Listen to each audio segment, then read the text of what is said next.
સનાતન હિન્દુ ધર્મના તેમજ છત્રપતિ શિવાજી મહારાજના એક એમના આદર્શ જીવન રૂપી તેમની ચર્ચા લોકોને કરીને એક ખૂબ જ સારા વક્તા તરીકે પોતાનું વ્યક્તિત્વ પ્રદાન કર્યું છે એવા બાલાજી રાજે સાહેબ, જેઓ ખૂબ જ નવયુવા છે અને હર હંમેશ યુવાઓમાં જોશ વધારતા રહે છે. કહેવાય છે ને કે ભાઈ બેટરી ઘડી ઘડી વારે મોબાઈલને બી ચાર્જ કરવી જ પડે છે, તેમાં નવયુવાનોની બેટરી સનાતન ધર્મ માટે હર હંમેશ ચાર્જ કરતા જ રહે છે. એવા બાલાજી રાજે સાહેબ આપણી વચ્ચે ઉપસ્થિત છે અને હું એમને કહીશ કે વક્તા સ્વરૂપે તેમનું વક્ત આપણી વચ્ચે રજૂ કરે ને આ નવયુવાનોમાં જોશ લાવે. બાલાજી રાજે સાહેબ માટે બે હાથ ઊંચા કરી જય શ્રી રામના નારા ગાશું. બોલો જય જય શ્રી રામ. આભાર.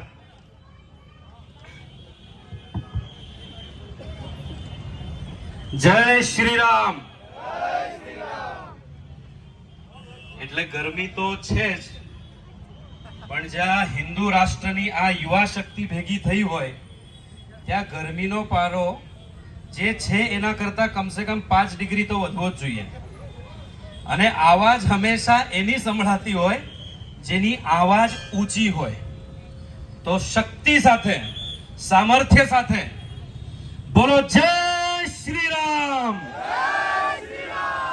ભાઈ પાછળ વાળા રામ ભક્તો છે ને? બોલો જય શ્રી રામ. જય જય શ્રી રામ.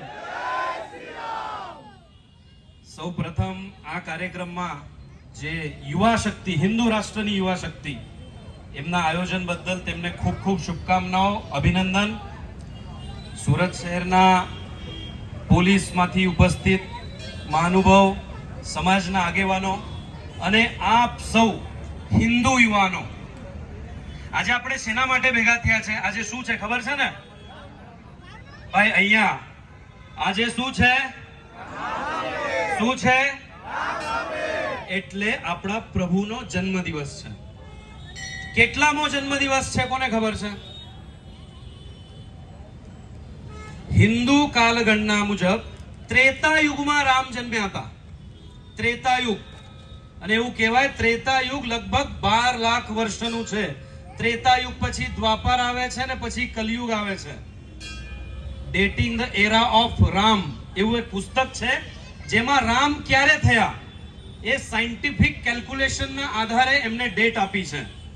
તો ભગવાન વાલ્મીકીએ રામાયણમાં રામના જન્મ વખતે જે વર્ણન કર્યું છે કે પુનર્વસુ નક્ષત્ર છે, ચૈત્ર મહિનો છે, નવમી છે, કૃષ્ણ પક્ષ છે, એના આધારે કેલ્ક્યુલેશન કરીએ તો પણ 7,500 વર્ષ પૂર્વે રામનો જન્મ થયો એવો આંકડો આવે છે. હવે તમે કલ્પના કરો, તમને આશ્ચર્ય નહીં થતું કે 7,500 વર્ષ ગણીએ તો પણ, અને ત્રેતા યુગ ગણીએ તો લાખોમાં જેનો આંકડો જાય છે, એવા લાખો વર્ષ પછી પણ આપણે ભગવાન રામનો જન્મદિવસ ઉજવીએ છીએ. સંપૂર્ણ પૃથ્વી પર જ્યારે આક્રમણો થયા, ઝોરોએસ્ટ્રિયન સભ્યતા પર જ્યારે આક્રમણ થયું અને એમનો પવિત્ર અગ્નિ એ વખતે બુઝાયો, પછી ક્યારે ફરીથી પ્રગટી શક્યો નથી. ખબર છે ને? પારસીઓ જે આપણા ગુજરાતમાં ને ભારતમાં રહે છે, રોમન સભ્યતા એક વખતે નષ્ટ થઈ, પછી કોન્સ્ટન્ટિનોપલ ક્યારે ઊભું થઈ શક્યું નહીં. તમારે સૌએ તમારી જાત પર ગર્વ કરવાનો છે. તમે સનાતન હિન્દુ સંસ્કૃતિના વાહક છો, એનો ગર્વ કરવાનો છે કે તમે 500 વર્ષ સુધી લડીને પોતાના ઈષ્ટની પુનઃ પ્રાણ પ્રતિષ્ઠા કરીને તમે દમ લીધો છે. એ સંસ્કૃતિના તમે વાહક છો. આ સામાન્ય વાત છે? આ સામાન્ય વાત છે? જ્યારે 5, 10, 20 વર્ષમાં સભ્યતાઓ નષ્ટ થઈ છે, એવા કાળખંડમાં આપણે 500 વર્ષ સુધી એક મંદિર માટે લડાઈ કરી છે. ખબર છે ને? મંદિર તૂટી તો 1528માં બાબરે મંદિર તોડ્યું અને 2024માં ફરીથી મંદિર બન્યું. 496 વર્ષ થાય છે. આપણે રામને ભૂલ્યા નથી, આપણે આપણી સંસ્કૃતિને ભૂલ્યા નથી. એને નષ્ટ કરવાના પ્રયત્ન થયા છે, આજે પણ થાય છે. આપણા દેશનું સંવિધાન બન્યું ત્યારે આ દેશની સંસ્કૃતિને દર્શાવતું એમાં ચિત્રો હતા, રામાયણ અને મહાભારતના ચિત્રો હતા.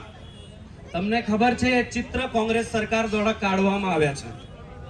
રામનો ક્યારે જન્મ જ નથી થયો અને સમગ્ર રામાયણ કાલ્પનિક છે એવું કહીને સુપ્રીમ કોર્ટમાં એફિડેવિટ કરવામાં આવ્યું છે અને ભગવાન રામે બનાવેલ રામ સેતુ તોડવાનો પ્રયત્ન થયો છે. ખબર છે કે નહીં?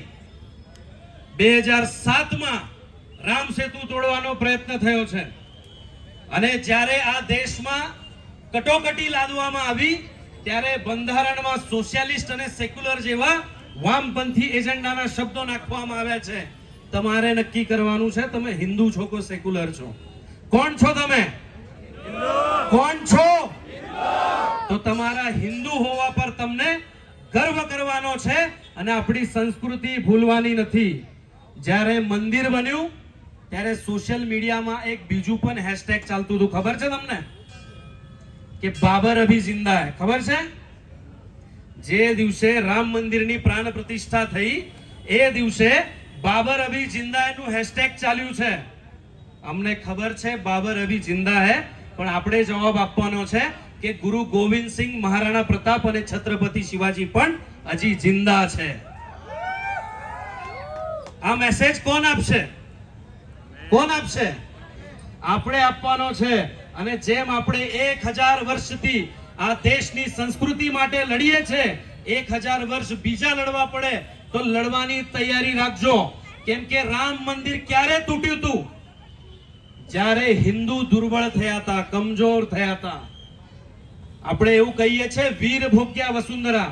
જ્યારે હિન્દુ સમાજ દુર્બળ થયો ત્યારે મંદિર તૂટ્યું અને જ્યારે હિન્દુ સમાજ સશક્ત સમર્થ થયો આપણે ફરીથી મંદિર બનાવ્યું. અને આ મંદિર જો ચિરંજીવી રાખવું હોય તો તમારે સતત શક્તિશાળી અને સંગઠિત રહેવું પડશે, બીજો કોઈ રસ્તો નથી. આજે જાત, પ્રાંત, ભાષાના નામ પર આપણને ડિવાઈડ કરવાના પ્રયત્ન થશે, પણ આપણે કહેવાનું છે કે અમે એક સમાજ, એક વંશ અને એક સંસ્કૃતિના લોકો છે. આપણે રામ મંદિર પુનઃ બનાવીને 500 વર્ષ પછી રામ મંદિર પુનઃ બનાવીને આ હિન્દુ ધર્મના વિરોધીઓને મેસેજ આપી દીધો છે કે આ દેશ રામઝાદાઓનો છે, હરામઝાદાઓનો નથી. આ દેશ રામનો છે, બાબરનો નથી, ઔરંગઝેબનો નથી, તૈમૂરનો નથી. આ દેશ રામ, કૃષ્ણ અને શિવનો છે અને એમનું રક્ત તમારા ને મારા રગોમાં વહે છે. આ વાત આપણે ભૂલવાની નથી.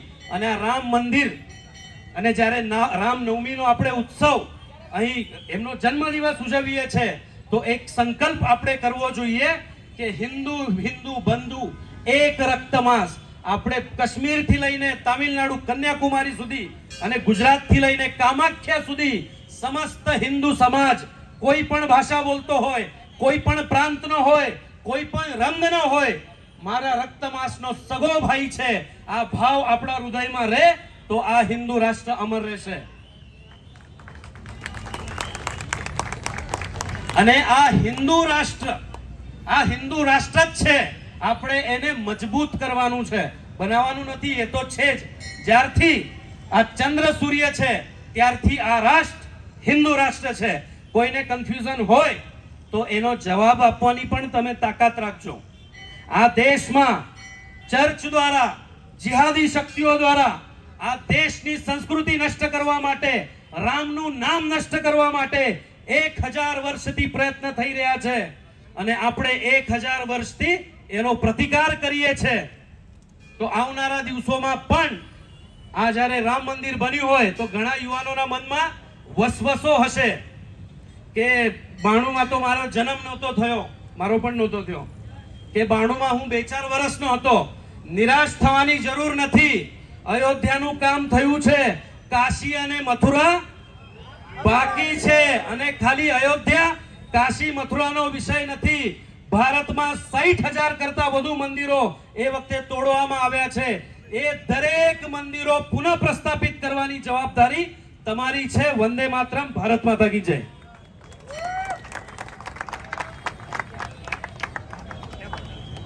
આભાર બાલાજી રાજે સાહેબ.